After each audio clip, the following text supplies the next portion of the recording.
समय के भी कितने रूप होते हैं। एक समय वो होता है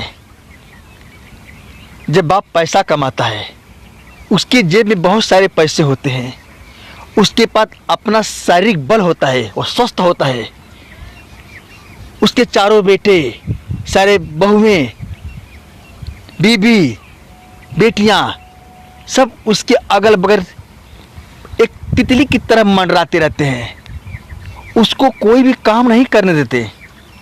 जब वह पिता कुछ करता है तो उसके बेटे, उसकी बहुआं, उसकी बेटियां उसे रोकती हैं, बाबूजी आप ये काम करेंगे, हमारे होते हुए आप ये काम करेंगे, रहने दीजिए हम काम कर देंगे। तो पिता कितना प्रसन्न होता है कि मुझे चाहने वाले कितने लोग हैं। लेकिन एक दिन ऐसा भी आता है जब उस पिता के पास ना उसके पास पैसे होते हैं, ना उसके पास उसका स्वास्थ्य होता है, एकदम असहाय होता है। वही बेटे, वही बहुआं, वही बेटियां उसका साथ छोड़कर उसका चले जाते हैं।